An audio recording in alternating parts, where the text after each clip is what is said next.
Welcome to English as a Second Language podcast, Buying a Used Car.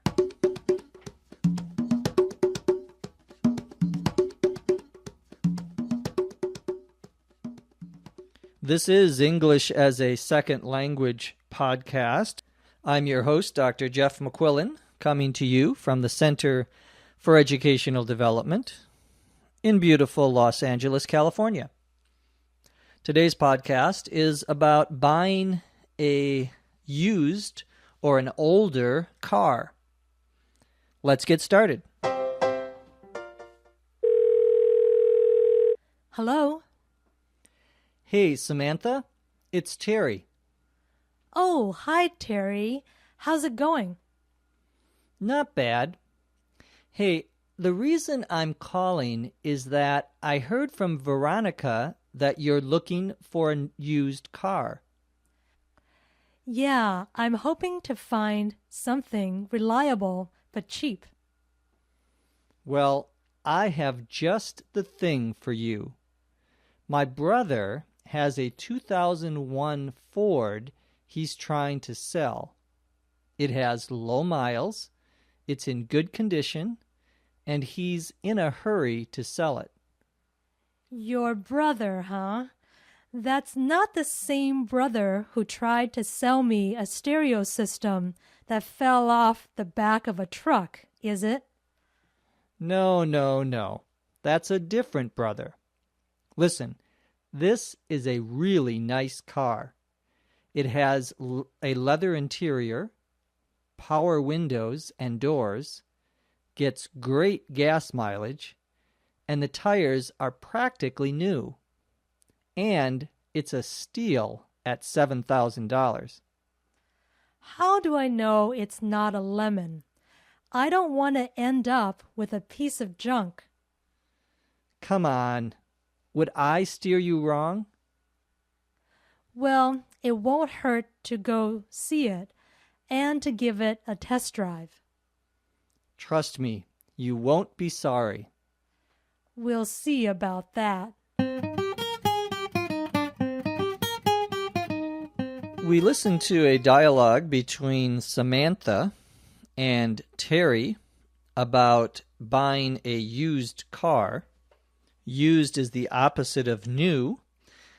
And here a used car would be a car someone else bought first and is now selling again. Samantha says hello, and Terry says, hey, Samantha, it's Terry, identifies himself. Samantha says, oh, hi, Terry. How's it going? How are you doing? Terry says, not bad. Hey, the reason I'm calling is that I heard from Veronica that you're looking for a used car.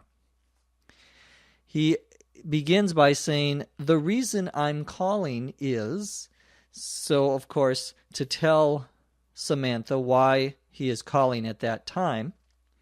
He had heard from Veronica, a friend, that Samantha is looking for a used car. And Samantha says, yeah, I'm hoping to find something reliable but cheap. To be reliable, R-E-L-I-A-B-L-E, means that you can rely on it, that you can depend on it. Reliable and dependable mean the same, basically. Means it's something that you don't have to worry about. It's not going to break down on you. She's also looking for a car that is cheap, and of course, cheap, C-H-E-A-P, means not expensive, not very much money. Terry says to Samantha, well, I have just the thing for you.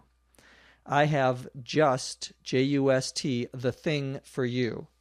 This is sort of a kind of a common expression, but it's also sort of a joke. I have just the thing for you would be something that a salesperson, for example, might say to someone.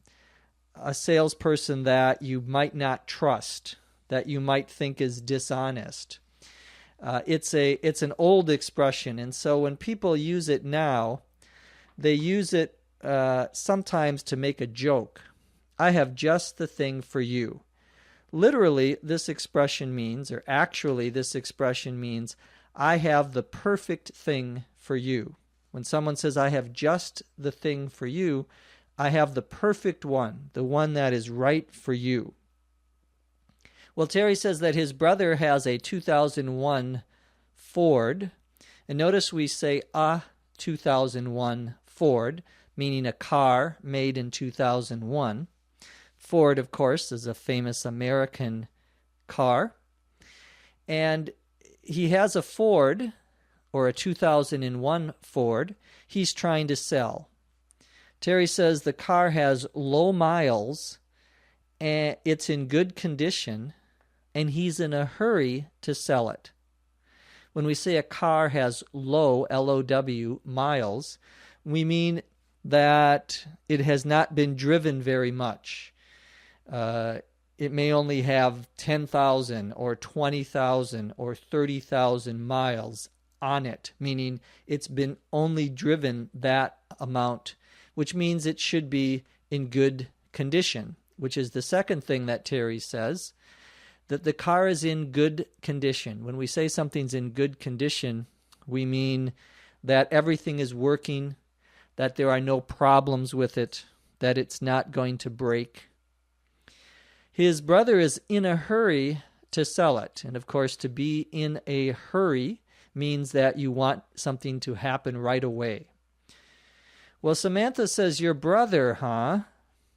Notice the use of the word huh, H-U-H. It's indicating here that she is not so sure, that she doesn't necessarily trust his brother. And we use that sometimes when we are trying to tell the other person that you're not sure, you don't trust what they are saying, or you don't trust this particular person. So someone says, hey, I want you to meet my friend. He's tall and he's handsome, and I think you will fall in love with him. And a girl says, your friend, huh? Meaning she's not really sure. She doubts that this person is as good as he says. Well, Samantha says, your brother, huh? That's not the same brother who tried to sell me a stereo system that fell off the back of a truck, is it? Meaning, is this the same brother who tried to sell me something, get me to buy something earlier? In this case, it was a stereo system, and a stereo system would be a radio with speakers, a CD player, and so forth. This stereo system, Samantha says, fell off the back, B-A-C-K, of a truck, T-R-U-C-K. When we say something fell off the back of a truck, this is a informal expression to mean that it was stolen, that someone stole it and is now trying to sell it again, or sell it to make money. It's sort of a humorous expression, sort of a joke to say it fell off the back of a truck. The idea is that a truck would be driving down the road and one of the boxes might come out of the truck, and someone would find the box in the street and go, oh, look, a brand new stereo. Well, of course, that doesn't happen, and that's what Samantha is suggesting, that maybe this car, like the stereo, is stolen, that someone had stole the car and is now trying to sell it. Terry says, no. That's a different brother, meaning he has a dishonest brother who steals things, but this is a different brother. Then he says, listen, this is a really nice car. And of course, listen is a way of getting someone's attention, particularly in an informal setting. You say, listen, means pay attention to what I'm going to say. This is a really nice car, he says. It has a leather interior. Interior, I-N-T-E-R-I-O-R, is the inside of the car. And when someone says they have a leather interior in their car, it means that the seats, for example, are made out of leather, that they have leather coverings on them. The other type of interior you could have would be a cloth interior, C-L-O-T-H, where the seat is not made out of leather, it's made out of something else.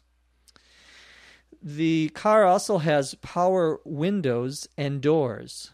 To say something has power, P-O-W-E-R, windows, means that they are automatic, they're electric. You don't have to put the window up by hand or lock each door by hand. You can just press a button and they all lock. Most cars have power windows and doors nowadays, although my car a few years ago did not. But that's another story. Well, this car also gets great gas mileage. Mileage, M-I-L-E-A-G-E, is how many miles you get per gallon.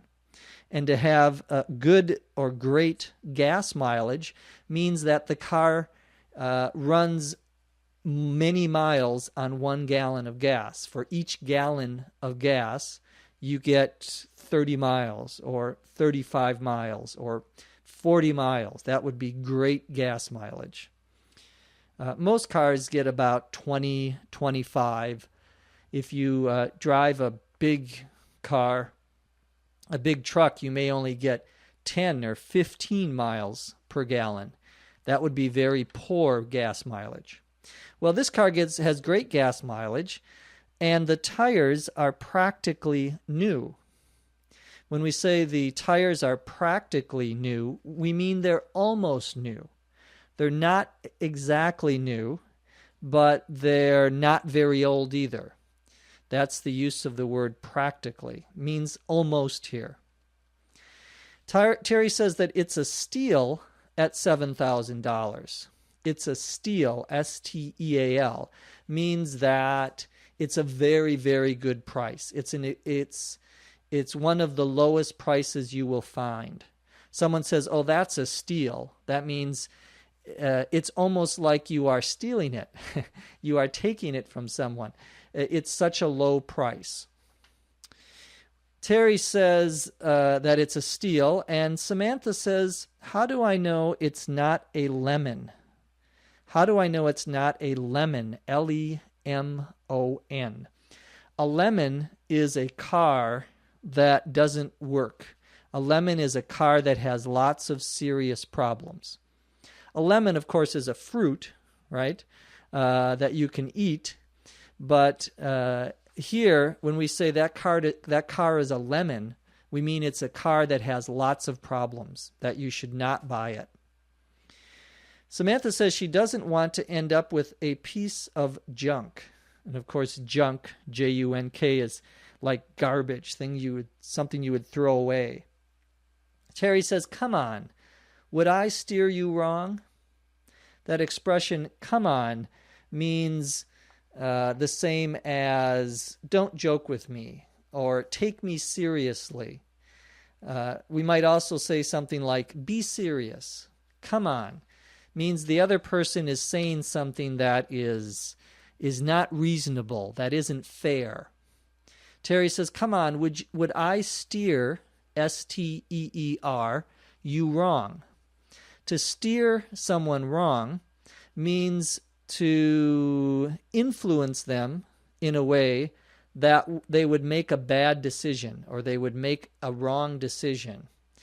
To steer literally means to direct usually a car or some sort of moving vehicle like a plane or a train or a bus, To steer it means to direct it, so that when you get into the car, if you're the driver, in front of you is the steering wheel, and it's a round wheel that you use to steer, to move the car left or right, or to keep the car going straight. Well, that's the verb to steer here that we're using, but the expression to steer someone wrong means to direct them or to influence them in a way that would end up being a bad situation for them.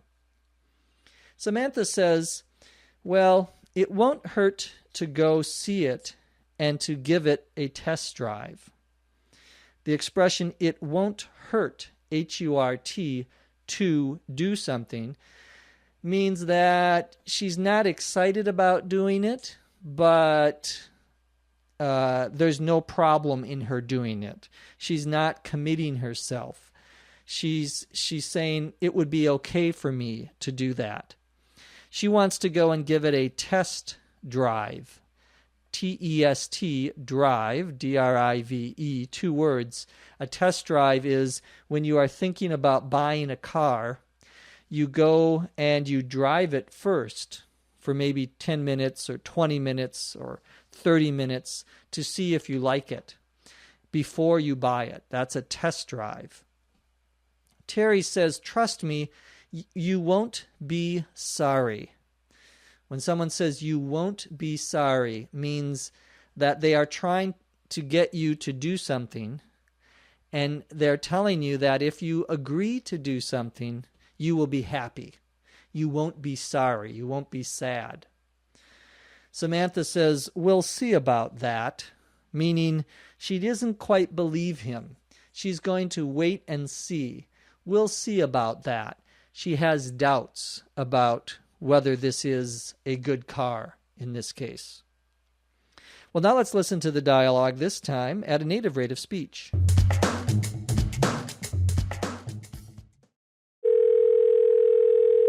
Hello? Hey, Samantha, it's Terry. Oh, hi, Terry. How's it going? Not bad. Hey, the reason I'm calling is that I heard from Veronica that you're looking for a used car. Yeah, I'm hoping to find something reliable but cheap. Well, I have just the thing for you.